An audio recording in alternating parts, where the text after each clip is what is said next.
اگر تم توبہ کر لو اور ایمان والے بن جاؤ اور نیک عمل کرنے والے بن جاؤ تو اللہ کا وعدہ ہے اللہ تمہارے گناہوں کو بھی نیکیوں سے بدل ڈالے گا۔ اب تک کی زندگی میں تم نے جتنے گناہ کے کام کیے تھے، جتنے غلط کام کیے تھے، اگر تم سچی توبہ کر لو تو اللہ کا وعدہ ہے کہ اللہ تمہارے گناہوں کو بھی نیکیوں میں تبدیل کر دے گا۔ اللہ اس کا کرم دیکھو، اس کی رحمت دیکھو کہ اگر ہم سچی توبہ کریں گے تو اللہ ہمارے گناہوں کو بھی نیکیوں میں بدل دے گا۔ لیکن سچی توبہ کا مطلب کیا ہے؟ سچی توبہ یہ نہیں ہے رات میں آپ نے مولانا منور صاحب کی تقریر سنی نماز کے بارے میں، دل میں ارادہ ہوا کہ کل سے نماز شروع کریں گے، اور فجر کی نماز کے ٹائم الصلاۃ خیر من النوم کی آواز آتی رہی اور آپ سوئے رہ گئے، اور پھر رات گئی بات گئی، آپ نے رات میں توبہ کی، صبح توبہ توڑ دی۔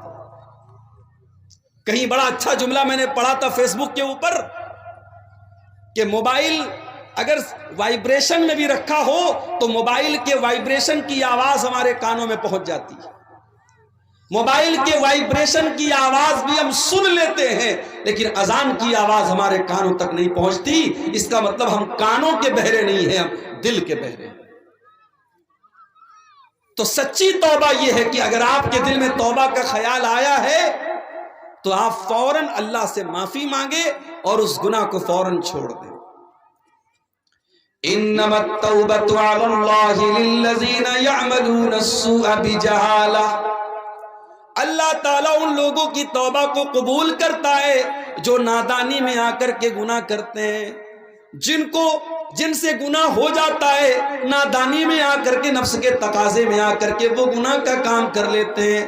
ثم يتوبون من قریب فاولئک یتوب اللہ علیہم، اور جیسے ان کو یہ احساس ہوتا ہے کہ ہم نے گناہ کر لیا، ہم نے اللہ کو ناراض کر لیا، وہ جلدی سے توبہ کر لیتے ہیں، اور جب وہ جلدی سے توبہ کر لیتے ہیں تو اللہ ان کی توبہ کو قبول کر لیتا ہے۔ وَلَيْسَتِ التَّوْبَةُ لِلَّذِينَ يَعْمَلُونَ السَّيِّئَاتِ، اللہ ان لوگوں کی توبہ کو قبول نہیں کرتا ہے جو گناہوں پر گناہ کرتے رہتے ہیں، جو بہت سارے گناہ کرتے رہتے ہیں۔ حَتَّى إِذَا حَضَرَ أَحَدَهُمُ الْمَوْتُ قَالَ إِنِّي تُبْتُ الْآنَ، جب موت کا ٹائم آتا ہے، جب دیکھتا ہے کہ اب تو مرنے والے ہیں، سامنے موت کو دیکھتا ہے، تب وہ کہتا ہے کہ اے اللہ میں توبہ کرتا ہوں۔ جو انسان مرنے کا انتظار کر رہا ہے اور توبہ نہیں کر رہا ہے، اللہ ایسے لوگوں کی توبہ کو قبول نہیں کرے۔ توبہ تو فرعون نے بھی کی تھی۔ فرعون جب ڈوبنے لگا سمندر کے اندر تو فرعون نے بھی توبہ کی تھی اور کہا تھا میں اللہ کے اوپر ایمان لاتا ہوں، جس کے اوپر بنی اسرائیل ایمان لاتے میں اس کے اوپر ایمان لاتا ہوں۔ اللہ نے کیا فرمایا؟ الآن وقد عصیت من قبل، اے فرعون تو اب توبہ کر رہا ہے، اب تیرے توبہ کرنے کا کوئی مطلب نہیں ہے، اب تیری توبہ کا کوئی معنی نہیں ہے۔ ساری زندگی تو گناہ پر گناہ کرتا رہا، لوگوں پر ظلم اتیاچار کرتا رہا، بچوں کو مرواتا رہا، عورتوں کو غلام بناتا رہا، اور آج جب تو موت کو اپنی آنکھوں کے سامنے دیکھ رہا ہے تو توبہ کر رہا ہے۔ فَالْيَوْمَ نُنَجِّيكَ بِبَدَنِكَ لِتَكُونَ لِمَنْ خَلْفَكَ آیا، اے فرعون آج ہم تجھے موت دیں گے، اور ایسی موت دیں گے ہم تیری باڈی کو محفوظ رکھیں گے، تیری ڈیڈ باڈی کو بچا کر کے رکھیں گے تاکہ تیری ڈیڈ باڈی آنے والی نسلوں کے لیے نشانی بن جائے، اور لوگ تیری ڈیڈ باڈی کو دیکھ کر کے کہیں کہ دیکھو یہ فرعون تھا جو اپنے آپ کو رب کہا کرتا تھا، جو اپنے آپ کو خدا کہا کرتا تھا، یہ اس فرعون کی ڈیڈ باڈی ہے۔ تو توبہ کرنے کے لیے مرنے کا انتظار مت کرو میرے بھائی، زندگی میں توبہ کرو، تندرستی کی حالت میں توبہ کرو۔ نوجوان اگر یہ سمجھ رہا ہے کہ صاحب ابھی تو جوان ہیں، جب 70 سال کے ہو جائیں گے، 60 سال کے ہو جائیں گے، لاٹھی پکڑ کے چلنے لگیں گے، تب نماز بھی پڑھ لیں گے، تو جاؤ ذرا دیکھ لو قبرستان میں، اگر 10 جنازے قبرستان میں پہنچتے ہیں تو 10 میں 5 جنازے آپ کو ایسے بھی ملیں گے جو جوانوں کے جنازے، کوئی کینسر کا شکار ہو کر، کوئی کورونا کا شکار ہو کر، کوئی کسی اور بیماری کا شکار ہو کر کے مر رہا ہے۔ میرے نوجوان ساتھیوں، توبہ کے سلسلے میں دیر نہ کرو، اللہ سے معافی مانگنے کے سلسلے میں دیر نہ کرو، زندگی کا کوئی بھروسہ نہیں ہے، کل نہ کر کل کا کوئی بھروسہ نہیں، کل نہ آیا کبھی اور نہ آئے گا کل، کل تو کل ایک پل کا بھروسہ نہیں، کل نہ کر کل کا کوئی بھروسہ نہیں۔ انسان کی زندگی میں ایک دن تو چھوڑ دو، ایک منٹ کی بھی گارنٹی نہیں ہے۔ وَمَا تَدْرِي نَفْسٌ مَاذَا تَكْسِبُ غَدًا وَمَا تَدْرِي نَفْسٌ بِأَيِّ أَرْضٍ تَمُوتُ۔ کوئی نہیں جانتا کہ کل وہ کیا کرے گا، اور کوئی نہیں جانتا کہ وہ زندہ رہے گا یا مر جائے گا، کہاں مرے گا کل، اس کی موت کہاں ہوگی، کس جگہ مرے گا، یہ بھی کوئی نہیں جانتا۔ میرے پیارے ساتھیوں، اس لیے اگر گناہ کا کام ہم کر رہے ہیں تو جتنا جلدی ممکن ہو ہم توبہ کر لیں، اور جب ہم توبہ کر لیں گے اللہ کا وعدہ ہے اللہ ہماری توبہ کو قبول کرے گا۔ التائب من الذنب کمن لا ذنب لہ، اللہ کے نبی فرماتے ہیں جو توبہ کر لیتا ہے وہ اتنا پاک و صاف ہو جاتا ہے جیسے اس نے کبھی کوئی گناہ ہی نہ کیا ہو۔ اللہ کا قانون تو یہ ہے کہ توبہ کرنے والا جب توبہ کر لیتا ہے، دنیا کا قانون تو یہ ہے صبح کا بھولا شام کو لوٹا ہے تو اسے بھولا نہیں کہتے، لیکن اللہ کا قانون کیا ہے؟ اللہ کا قانون تو یہ ہے اگر آپ سچی توبہ کر لیتے ہیں، آپ اللہ سے معافی مانگ لیتے ہیں تو اللہ آپ کو متقیوں میں شامل کر دیتا ہے، اللہ آپ کے گناہوں کو نیکیوں میں بدل ڈالتا ہے۔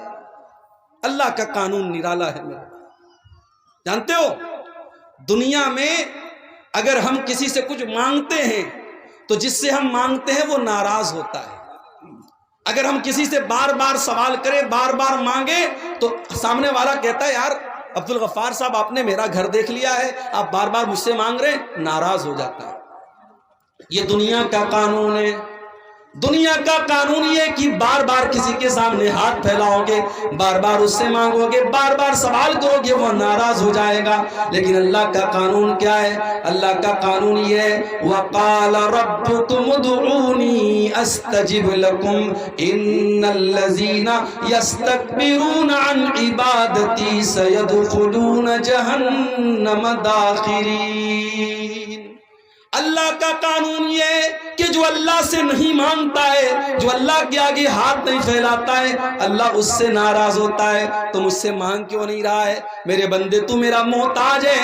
یا ایھا الناس انتم الفقراء الی اللہ، اے انسانو تم سب کے سب میرے فقیر ہو، میرے محتاج ہو، تم میرے آگے ہاتھ کیوں نہیں پھیلاتے ہو؟ تم مجھ سے مانگتے کیوں نہیں ہو؟ اگر مجھ سے نہیں مانگو گے تو ہم تم سے ناراض ہو جائیں گے۔ جو اللہ سے نہیں مانگتے، جو تکبر کرتے، جو گھمنڈ کرتے ہیں، اللہ کہتا ہے وہ ذلیل ہو کر کے جہنم میں ڈالے جائیں گے۔ عربی کا ایک شاعر کہتا ہے اللہ یغضب حین یترک سؤالہ، جب اللہ سے نہ مانگا جائے تو اللہ ناراض ہو جاتا ہے۔ وبنی آدم حین یسأل یغضب، اور انسان سے جب مانگا جاتا ہے تو وہ ناراض ہوتا ہے۔ اللہ سے نہ مانگو تو اللہ ناراض ہوتا ہے، اور بندے سے مانگو تو بندہ ناراض ہوتا ہے۔ توبہ کرنے والا جب توبہ کرتا ہے تو اللہ اس کے گناہوں کو بھی نیکیوں میں بدل دیتا ہے۔ اللہ کے قانون بڑے نرالے ہیں میرے۔ ہم جب کسی نیکی کا ارادہ کرتے ہیں، رات میں عشاء کی نماز پڑھی، امام کے ساتھ 4 رکعت ہم نے عشاء کی نماز پڑھی، پھر 2 رکعت ہم نے سنت بھی پڑھ لی، پھر وتر کی نماز پڑھنے کے لیے کھڑے ہونے لگے، اچانک ذہن میں آیا کہ چلو آج تہجد کی نماز پڑھ لیتے ہیں۔ گھر آیا، بستر پہ سونے لگا، اپنے موبائل کے اوپر اس نے الارم بھی لگا دیا کہ 3 بجے میری نیند کھل جائے، 3 بجے کا الارم اس نے لگا دیا، 3 بجے اٹھ کر کے میں تہجد پڑھوں گا۔ اس نے موبائل پر الارم بھی لگا دیا، رات میں سو گیا، تھکا ہارا آیا تھا، بستر پہ لیٹا تو گہری نیند آ گئی، اور 3 بجے موبائل کا الارم بجتا چلا گیا، اس کی نیند نہیں کھلی یہاں تک کہ فجر کی اذان کا ٹائم ہو گیا۔ وہ تہجد کے ارادے سے سویا تھا، اس نے تہجد کی نماز نہیں پڑھی تھی، لیکن چونکہ وہ ارادہ کر کے سویا تھا. اللہ کے نبی فرماتے ہیں کہ جب بندہ کسی نیکی کا ارادہ کرتا ہے اللہ فرماتا ہے اکتبوا لہ حسنۃ، میرا بندہ نیکی کا ارادہ کر چکا تھا اس لیے اس کے نام اعمال میں ایک نیکی لکھ دو. ایک نیکی صرف ارادہ کرنے پر ملتی ہے.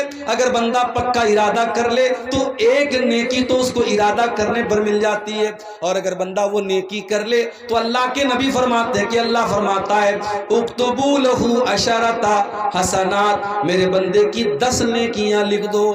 ایک نیکی کا ثواب اللہ تعالیٰ 10 نیکی کے برابر دیتا ہے، اور نیکی کا صرف ارادہ کر لیا جائے تو ایک نیکی کا ثواب دے دیتا ہے. اس کے اپوزٹ چلے آؤ، بندہ کسی گناہ کا ارادہ کرتا ہے، اس نے شراب پینے کا ارادہ کیا، اس نے چوری کا ارادہ کیا، اس نے زنا کا ارادہ کیا، اس نے کسی غلط کام کرنے کا ارادہ کیا. اللہ فرشتوں سے کہتا ہے انظروا، فرشتوں نظر رکھو، فرشتوں میرے بندے کو واچ کرو. اگر میرا بندہ یہ گناہ کر لیتا ہے تو اس کے نام اعمال میں ایک گناہ لکھنا، 10 مت لکھنا. ہائے ہائے، اے اللہ تیرے قانون بھی نرالے ہیں. نیکی کرنے پر 10 نیکی کا ثواب دیا جا رہا ہے، لیکن گناہ کرنے پر ایک ہی گناہ لکھا جائے گا. اللہ فرماتا ہے میرے فرشتوں بھی رک جاؤ، جب تک میرا بندہ یہ گناہ نہ کر لے تب تک تم اس کے گناہ کو نہ لکھنا.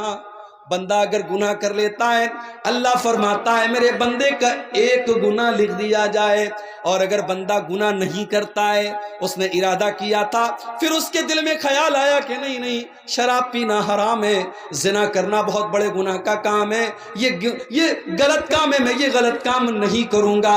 جب وہ گناہ کا ارادہ کرنے کے بعد جب اپنے ارادے سے پلٹ جاتا ہے، جب وہ گناہ کا کام نہیں کرتا ہے تو اللہ فرشتوں سے کہتا ہے اکتبوا لہ حسنۃ، میرے بندے کے نام اعمال میں ایک نیکی لکھ دو. اے اللہ، اس نے تو گناہ کا ارادہ کیا تھا، اس نے تو غلط کام کرنے کا ارادہ کیا تھا، اور جب اپنے ارادے سے وہ باز آ گیا اور اس نے وہ گناہ کا کام نہیں کیا تو اللہ فرماتا ہے اب اس کے نام اعمال میں ایک نیکی لکھ دو.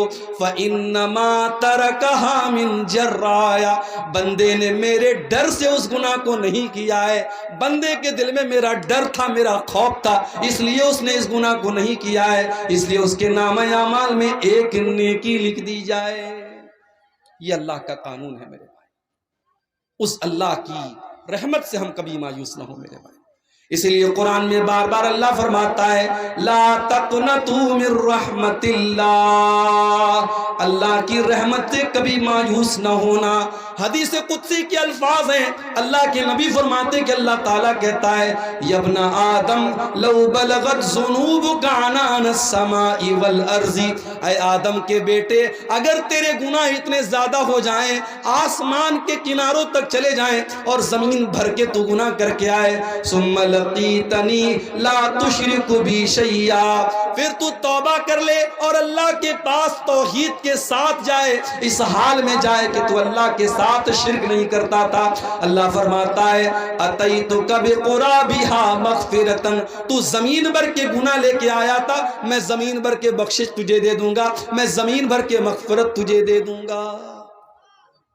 تو اللہ کی رحمت، اللہ سے ڈرنا بھی ہے ہم کو اور اللہ کی رحمت کی امید بھی لگانا ہے. ہمیں نراش نہیں ہونا ہے، ہمیں نا امید نہیں ہونا ہے، ہمیں مایوس نہیں ہونا ہے. اب آئیے ہم ذرا دیکھیں کہ وہ کون سے گناہ ہیں جن کو شریعت میں بڑے بڑے گناہ کہا گیا ہے.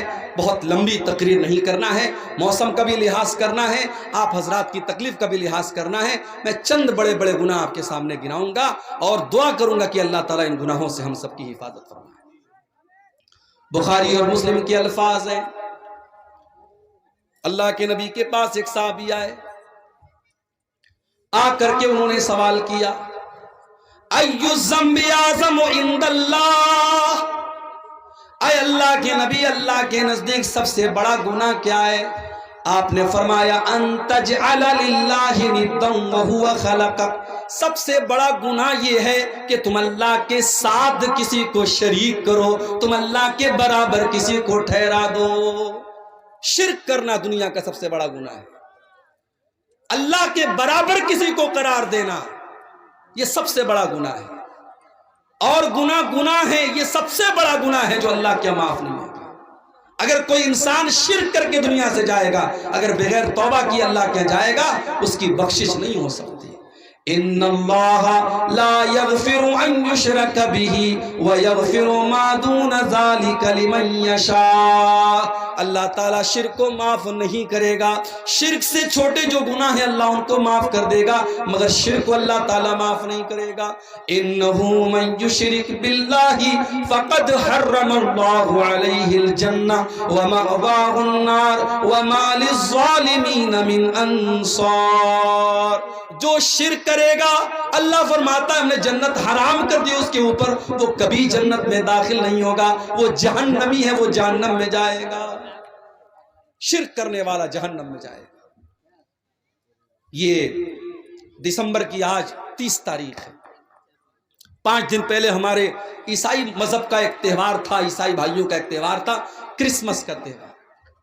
ہمارے کچھ مسلمان بھائیوں کو اس تہوار پر سدبھاونا اور بھائی چارہ دکھانے کا بڑا شوق چڑھ جاتا ہے، اور وہ سوشل میڈیا کے اوپر اور اپنے دوستوں کے، اپنے واٹس ایپ کے اسٹیٹس پر اور اپنے دوستوں کو میسج میں کیا لکھ کے بھیجتے ہیں؟ میری کرسمس۔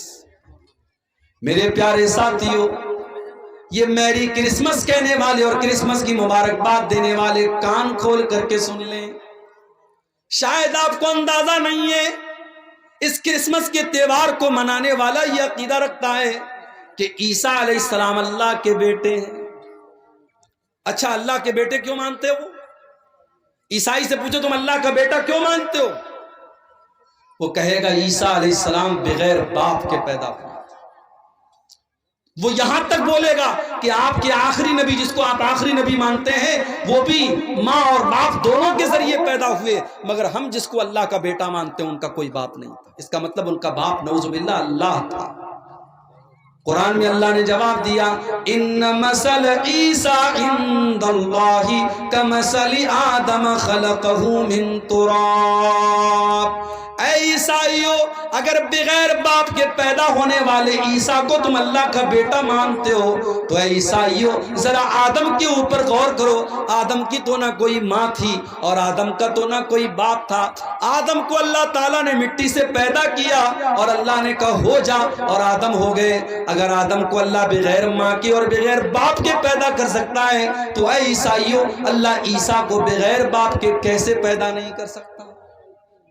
اور میری ماں اور بہنوں، کبھی موقع ملے تو قرآن کا 16واں پارہ اٹھا کے سورہ مریم کی تلاوت غور سے پڑھو۔ سورہ مریم کو، یہ وہی آیتیں تھیں جو حبشہ کے دربار میں جب حضرت جعفر نے پڑھی تھی تو لوگوں کی آنکھوں میں آنسو آ گئے۔ اس میں ذرا پڑھو کہ کس طریقے سے حضرت مریم کی کردار کی عظمت اللہ تعالیٰ نے بیان کی۔ اذ ارسلنا الیہا روحنا فتمثل لها بشرا سویا۔ یاد کرو جب میں نے اپنے فرشتے کو مریم کے پاس بھیجا اور فرشتہ انسان کی شکل میں مریم کے پاس آیا۔ قالت، حضرت مریم نے کہا تو دور ہو جا مجھ سے، اگر تو اللہ سے ڈرنے والا ہے میرے قریب نہ آنا، تو دور ہو جا، تو کون ہے میں نہیں جانتی، میرے قریب نہ آنا، اگر تو اللہ سے ڈرنے والا ہے تو مجھ سے دور ہو جا۔ قال انما انا رسول ربک لاہب لک غلاما زکیا۔ فرشتہ بولا اے مریم تم ڈرو نہیں، میں اللہ کا فرشتہ ہوں اور میں تم کو خوشخبری سنانے آیا ہوں۔ تمہارے پیٹ سے ایک بچہ پیدا ہونے والا ہے، عیسیٰ پیدا ہونے والے، اللہ کا نبی پیدا ہونے والا ہے۔ قالت انا یکون لی غلام ولم یمسسنی بشر ولم اک بغیا۔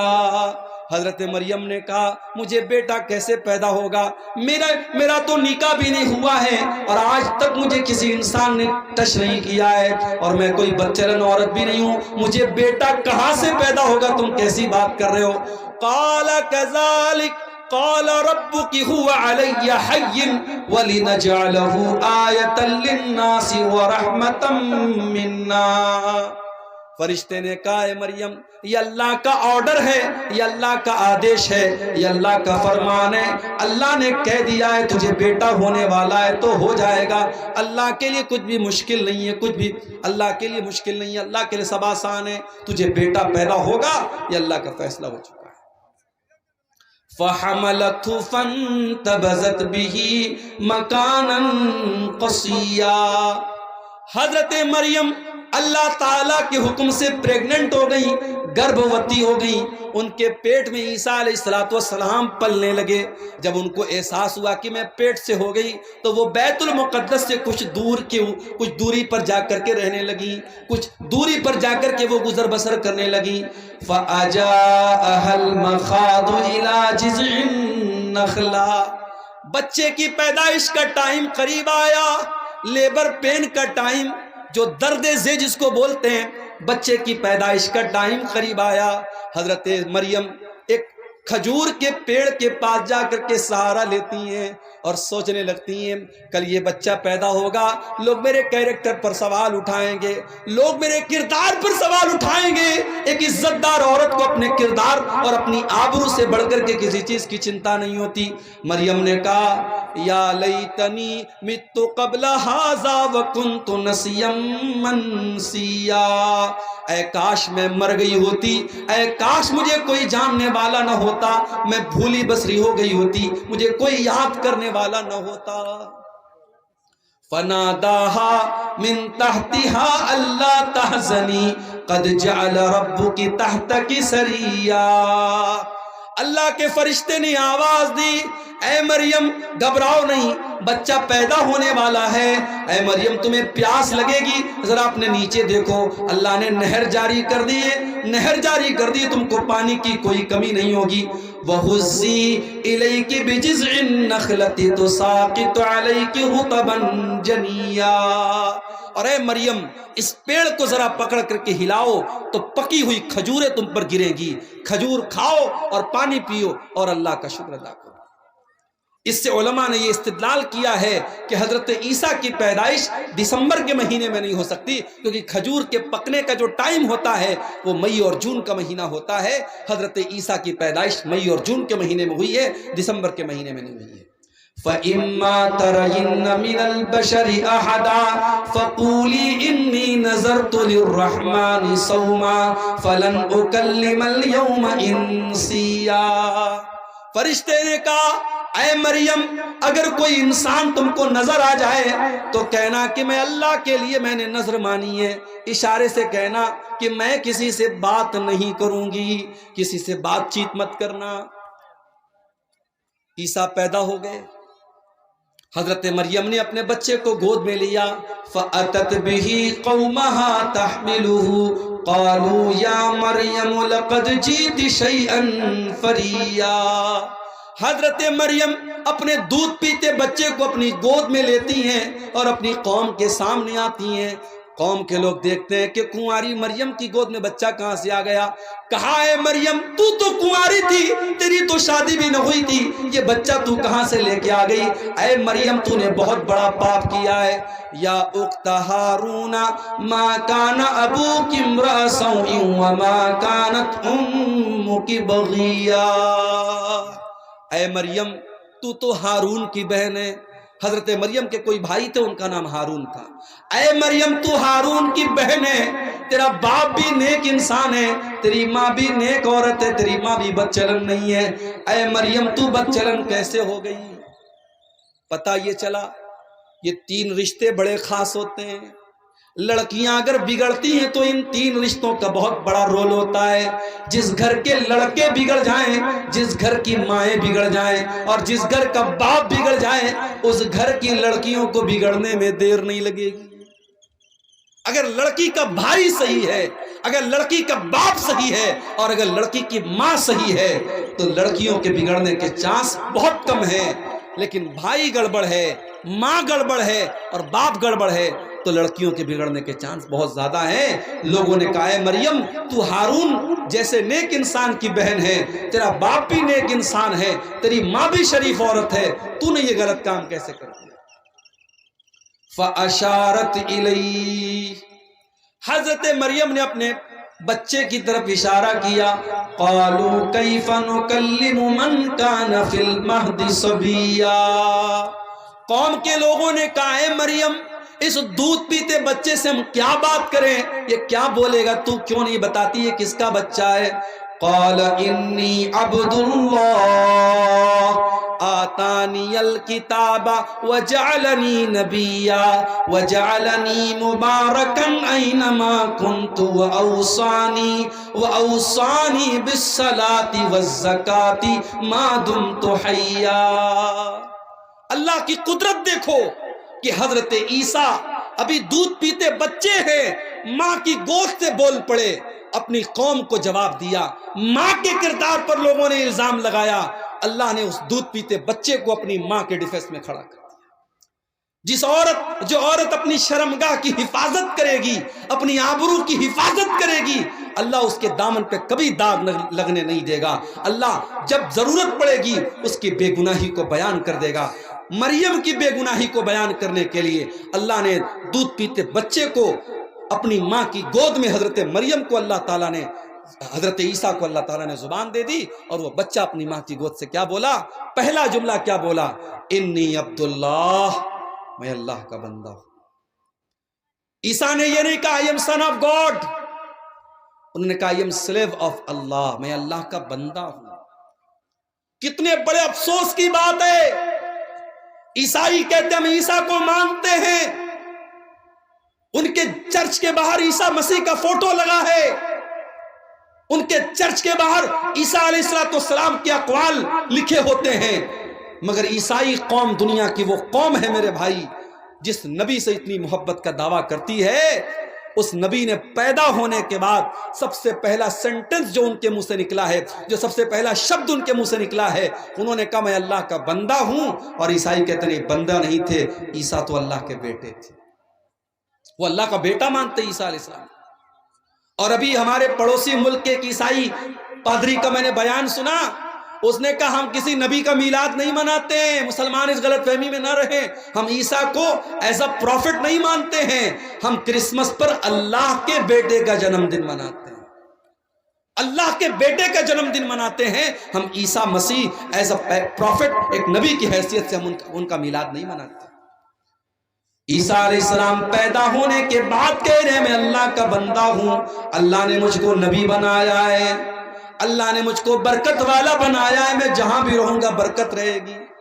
اور اللہ نے مجھ کو نماز کا حکم دیا ہے, مجھ کو زکوٰۃ کا حکم دیا ہے, جب تک میں زندہ رہوں گا میں نماز پڑھتا رہوں گا, میں زکوٰۃ دیتا رہوں گا.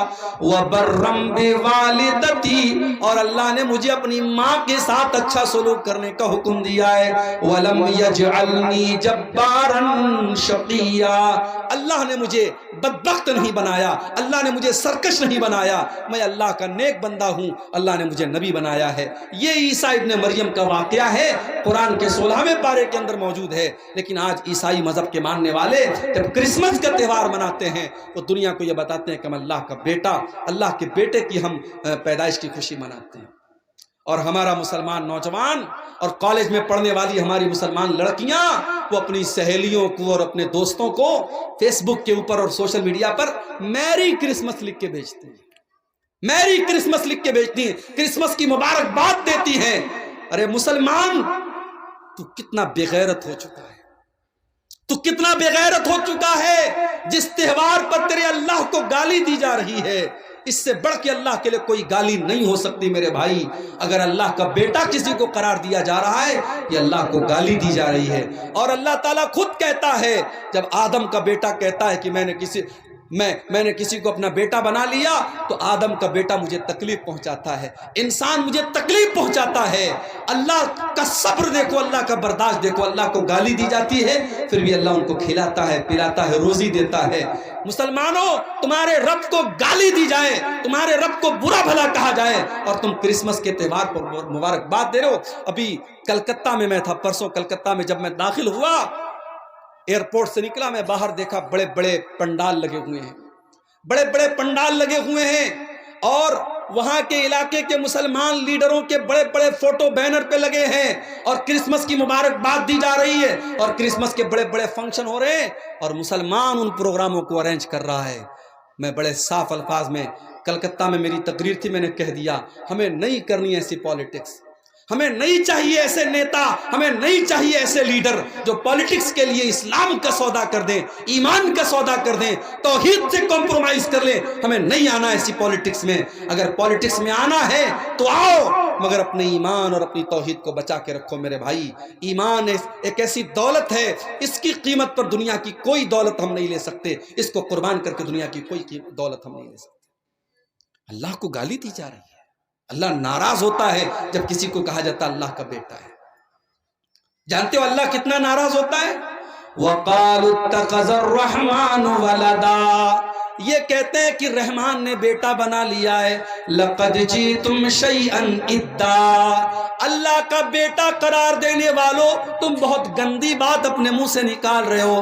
تَكَادُ السَّمَاوَاتُ يَتَفَطَّرْنَ مِنْهُ وَتَنشَقُّ الْأَرْضُ وَتَخِرُّ الْجِبَالُ هَدًّا، اتنی خطرناک بات تم اپنے منہ سے نکال رہے ہو کہ زمین پھٹ جائے، آسمان پھٹ جائے اور پہاڑ گر جائیں تو اتنی بڑی بات نہیں ہے، جتنی بڑی بات یہ ہے ان دعوا للرحمن ولدا، اللہ کا بیٹا کسی کو قرار دینا یہ بڑی خراب بات ہے، بہت بری بات ہے۔ تو شرک سب سے بڑا گناہ ہے میرے بھائی، ہمیں اپنے آپ کو اور اپنے بچوں کو بھی شرک سے بچانا ہے۔ میری مائیں بہنیں جو بیٹھی ہیں وہ بھی سن لیں، بچوں کا عقیدہ بچانا آپ کی ذمہ داری ہے۔ بچے کو نظر لگ گئی آپ ٹیکا لگاتی ہے، ٹیکا کیوں لگاتی ہیں آپ؟ پوچھئے، آپ جامعۃ الامام بخاری آپ کے قریب میں ہے، پوچھئے وہاں کے شیخ الحدیث آئے ہیں، وہاں کے علماء اور وہاں کے ٹیچرز آئے ہیں، ان سے پوچھئے آپ کہ یہ بچوں کو نظر کا جو ٹیکا لگایا جاتا کہ یہ جائز ہے؟ یہ جائز نہیں ہے۔ بچہ بیمار ہو گیا، کسی نے آپ سے کہا دھاگا پہنا تو دھاگا پہنا دیا آپ نے، تعویذ پہنا دیا آپ نے، یہ بھی شرک ہے میری ماں بہن، یہ بھی شرک ہے۔ اور اللہ کے نبی کی حدیث ہے من علق تمیمۃ فقد اشرک، جس نے تعویذ پہنا، جس نے تعویذ لٹکایا اس نے شرک کیا۔ اگر اپنے بچوں کو آپ تعویذ پہنا رہے ہیں، پڑھتے رہو، رفع الیدین کر کے نماز پڑھتے رہو، سینے پر ہاتھ باندھتے رہو اور آمین زور سے بولتے رہو، مگر تم اہل حدیث نہیں ہو سکتے، تم سلفی نہیں ہو سکتے جب تک تمہارا عقیدہ درست نہیں ہے، تمہاری توحید صحیح نہیں ہے۔ اپنی توحید کی حفاظت کرو میرے بھائی، اپنے بچوں کی توحید کی حفاظت کرو۔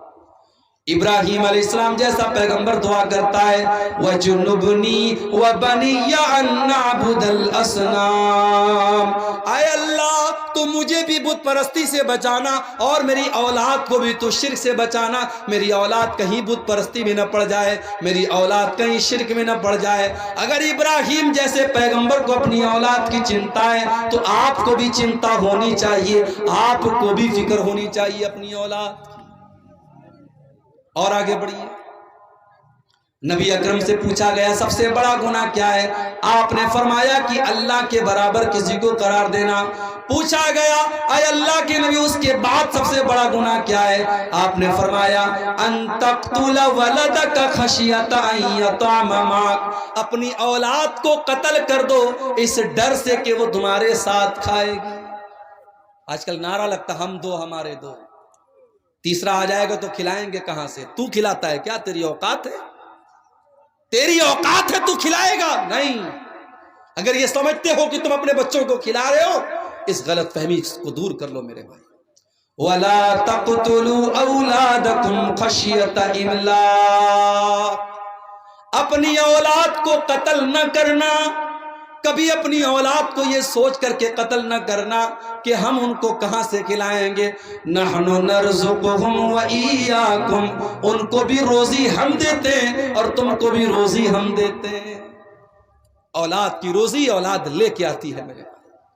کبھی غور کرنا شادی کے پہلے آپ کتنا کماتے تھے اور شادی کے بعد پھر آپ کتنا کمانے لگے، اور جب بچہ پیدا ہوا، اگر ایمانداری سے بات کرو، بچہ پیدا ہونے کے بعد اللہ تعالیٰ اور روزی میں برکت دیتا ہے، کیونکہ بچہ جب پیدا ہوا اپنا مقدر وہ لے کے آیا، دوسرا بچہ پیدا ہوا اپنا مقدر لے کے آیا۔ بچے اپنی روزی اپنا مقدر لے کے آتے ہیں۔ یہ کبھی مت سمجھنا میرے بھائیوں کہ اپنے بچوں کو تم کھلا رہے ہو۔ اور اگر ہاں بیٹی پیدا ہوئی آپ کے گھر میں، میرے گھر میں جب تیسری بیٹی پیدا ہوئی، ہمارے مدرسے میں ایک LIC والا آیا، اس کو کسی نے بتا دیا مولانا صاحب کی بیٹی پیدا ہوئی ہے۔ اس نے کہا مولانا صاحب بیٹی پیدا ہوئی؟ میں نے کہا ہاں۔ وہ مجھ کو سمجھانے لگا آپ کی بیٹی ابھی بڑی ہوگی, شادی کرنا پڑے گا, بہت خرچہ آئے گا, اس کو پڑھانا ہوگا, یہ کرنا ہوگا, آپ یہ پالیسی لے لیجئے 18 سال, ابھی آپ دھیرے دھیرے پیسہ جمع کریں گے, 18 سال بعد آپ کو اتنا پیسہ ملے گا, جب آپ کی بیٹی جوان ہوگی آپ کے پاس شادی کے لیے پیسہ ہو جائے گا. یعنی آج بیٹی پیدا ہوتی نہیں ہے کہ لوگوں کے ماتھے پر چنتا کی لکیریں آنے لگتی ہیں, لوگ پلان بنانے لگتے ہیں 18 سال بعد. وجہ کیا ہے میرے بھائیوں؟ آج بیٹیوں کو بوجھ بنا دیا گیا ہے. آج بیٹی اگر پیدا ہو جائے تو ماں باپ کا چہرہ بھی اداس ہو جاتا ہے کہ تو بہت بڑی ذمہ داری میرے گھر میں آ گئی. بیٹا ہوتا تو کما کے لاتا, یہ تو بیٹی آ گئی, اب تو اس کی شادی بھی کرنا ہوگا, اس کو پڑھانا بھی ہوگا, اس کے اوپر خرچ کرنا ہوگا, اور شادی کے موقع میں لمبا چوڑا جہیز بھی دینا پڑے گا.